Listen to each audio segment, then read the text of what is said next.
was driving home with my family after visiting my sister who lives a town over. I was learning how to drive, had a pretty good handle on it, and my stepdad let me drive there to get used to winter highway driving, so naturally I drove back as well. The storm wasn't supposed to start until later that evening, so we thought it would be fine. It started snowing when we left, which wasn't terrible because I was capable of driving in the snow, but it picked up fast. We had just left town and were maybe 10 minutes into the drive before it became a complete whiteout. I'm driving in the left lane. It's 8 p.m., middle of January, so it's pitch black and peak winter where I live.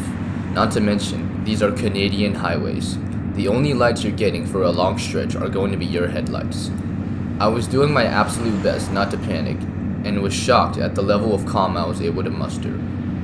My stepdad was doing his best to guide me and try to find a safe place to pull over, but the winds were blowing snow everywhere, so we couldn't find the ditches or the lines. I had two worries. One, I'm in the left lane, so if I pull over, I might not know exactly how far to go, and it might throw us into a ditch that's completely filled with snow. Two, I can't see the lines at all, and if I keep driving, I might not stay in the correct lane because of that.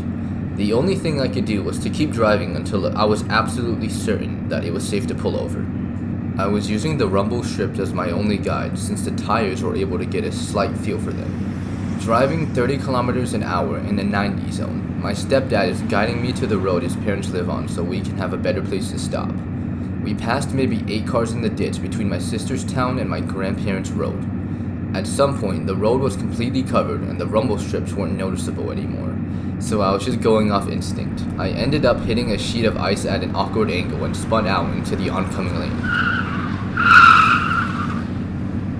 Got control of the car, saw faint headlights, and said, "Yup, wrong lane, shouldn't be here at all," and quickly but safely moved us back into the proper lane. My mom's in the backseat, freaking out because we just spun out. My stepdad is surprisingly less chill than me, but trying to keep his cool, doing everything he can not to grab the wheel in a panic. I barely see an inch from the front of the car. Finally, I managed to get to his parents' road and I pull over. We got out to switch places, and when I stepped out of the vehicle, the snow was up to my shins. Ended up staying the night at my grandparents' house because there was no way in hell we were making it back home alive if we tried. Found out about 50 minutes after getting in that they closed off the highways due to poor conditions. We had to dig our way out of the house the next morning to go home. I got to stay home from school that day since I was stuck out of town. Meanwhile, everyone else had to go in. It was my first winter with my learners, and my first blizzard drive. If we had a smaller car, we never would have made it to my grandparents to begin with. I was terrified, but I was not going to let my parents know that, especially with my mom in the backseat scared. I never should have driven that night, but it helped me learn how to handle those kinds of drives later on, and I became a better driver because of it.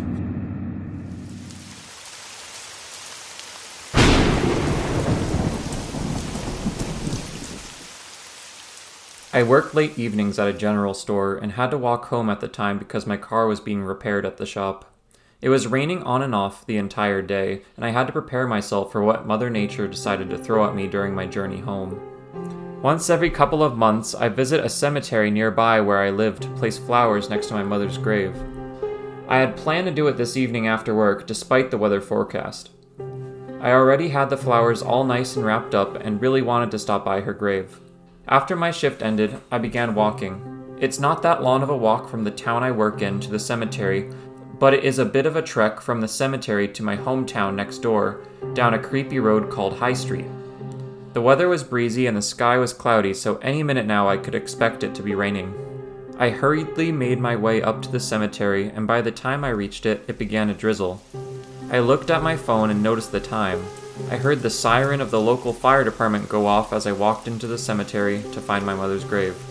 After spiking the flowers down into the ground and kneeling down to quickly reminisce about my mother and say a few words, I got up and turned towards the exit to leave the cemetery.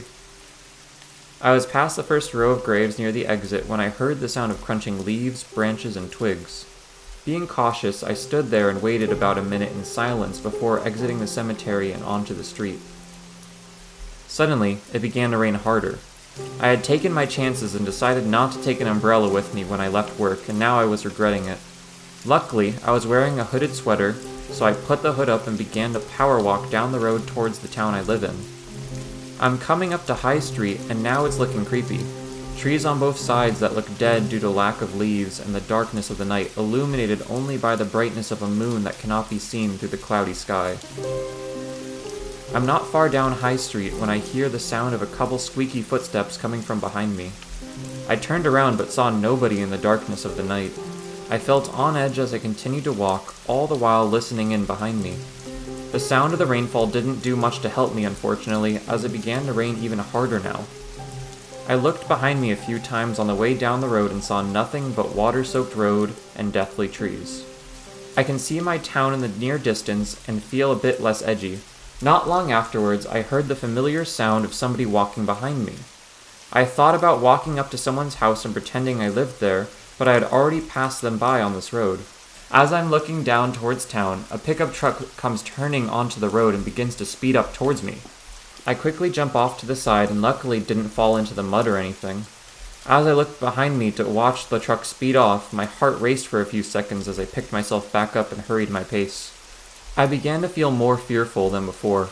If only I can get into town, then I'll feel safe. I began power walking again down towards town, all the while looking behind me to make sure no one was following me, each time my eyes revealing the same darkness and trees. I made it down into town and hurriedly ran over to a laundromat where I saw two people inside.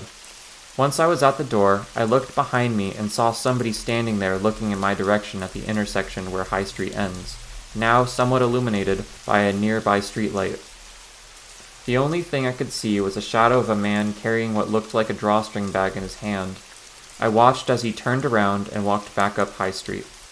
I walked into the laundromat, soaking wet and breathing heavily, when an older woman and her husband turned around from what they were doing and asked me what was wrong. I told them that I was being followed. They looked at me with concern and asked if I wanted my clothes dried. I took off my sweater and gave it to them. My town, which is more of a borough, has a local police department, and I decided to dial them and let them know what had happened.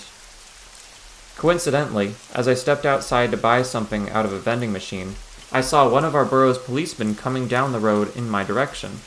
I waved him down, and once he pulled up, I recounted my story. With a few head nods and a couple of questions, he drove off in the direction of High Street. I went back into the laundromat to wait for my sweater. Once it was done, I thanked the couple and finished walking home in the now only drizzling rain.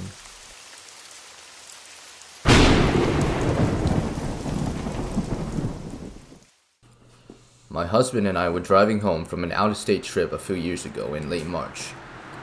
We stopped in Joplin, Missouri to get dinner before finishing the last hours of our drive into Oklahoma, and I caught a glimpse of the television.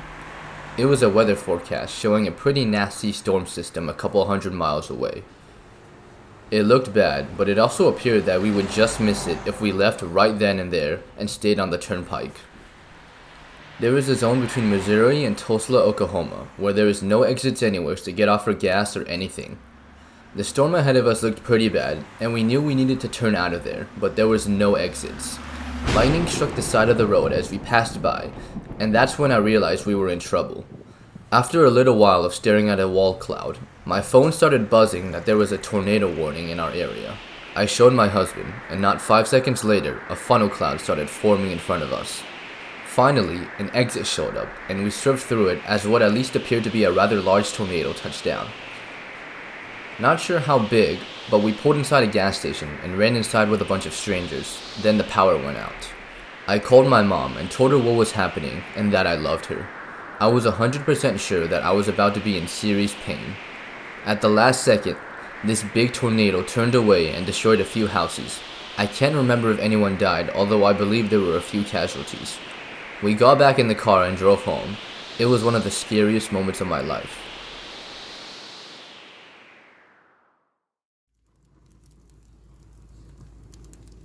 Hello everyone, Kieran here. Thanks for listening to those storm stories. When I was actually looking for these stories, I had originally thought they would be a lot more like the second story, where it's just stormy, it's a nice environment, or a nice spooky environment, and then something happens while in the storm. But I found a lot of these stories actually that were about something scary happening due to the storm itself, and it's a good reminder that storms aren't necessarily just something that's like the background for a scary time. Storms themselves can be scary. What do you think of the stories? They were short and sweet. I enjoyed reading them, especially the first one. Yeah, I love the idea of a snowstorm being the horror story. Really? How come? I don't know. Just something about like. I mean, you agree though. You feel like a snowstorm would be like a really good setting for a horror movie, right? Oh yeah, like I love storms as like an atmosphere for something scary. It's the kind of the reason I wanted to make this video. Half of it was just so I could use like the ambient sounds of like snow and rain and thunder. Honestly, like, with the other like videos, the other stories we've told in the past, I try to like pick out like flaws with like the writing or events that don't like make sense. But honestly, for these stories, I think they were pretty well written or well told. I can't really like notice any like glaring flaws with like the writing or any inconsistencies with like the story themselves, which is very much appreciated. As these are all allegedly true, I guess that kind of goes for their authenticity. All right, Tang, what can we look forward to seeing after this video? What's coming up next? I am very, very interested in doing true crime. I think reality is often stranger than fiction. I know that's corny, but it's true. I mean, I really enjoy YouTubers like Mr. Ballin. I mean, wouldn't you say? Like, I feel like the way he tells his stories and... I've never listened to Mr. Ballin once in my Ballin? life, Oh, actually. Never mind. No, wait, is he the GOAT? Is he the GOAT? He is the GOAT, though. Okay, you heard it here, folks, guys. He's the GOAT. I'm more of a, like... I listen to a guy who does, like, true... It's not, like, necessarily true crime. He does a lot of, like... industrial accidents and like cave diving incidents. It's scary, interesting. And in my opinion, I feel like a scenario where you're in like a situation that's not paranormal, but a situation that's real, like cave diving incidents or even weather right now, like the storms. Or weather incidents. I think that's way scarier than like the idea of like being haunted by like something paranormal. Because I feel like paranormal incidents are very ambiguous. Tang, do you believe in ghosts? Personally, I actually do believe in ghosts. Okay. But I also agree with the fact that I think knowing that you're in like real danger is way scarier. Okay. Than like dealing with something paranormal, because honestly, like, what is the ghost gonna do to you? And most of these stories, like, most of these stories, when you see the ghost, they don't actually do anything. They just, like, most of the time, they just knock an object down. They make, like, a noise in, like, your attic or something. Well, like, personally, I don't believe in ghosts, so it's like, yeah, I'm even less probably afraid. Yeah.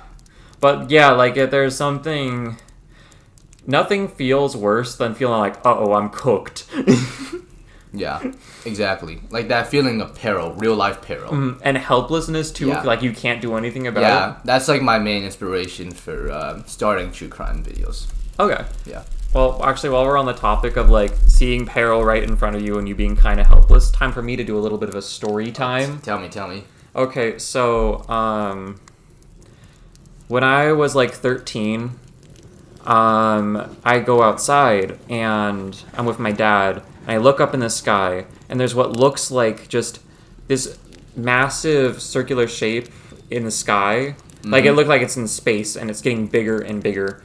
I'm just like, oh damn, like are we gonna die right now? Like, cause it just looks to me, right? To me and my dad, like he thinks this too, like it just looks like there's this big meteor coming closer and closer to us. Oh my god. And so in that moment, like, it was just total peril, total helplessness. It's just like, I am cooked.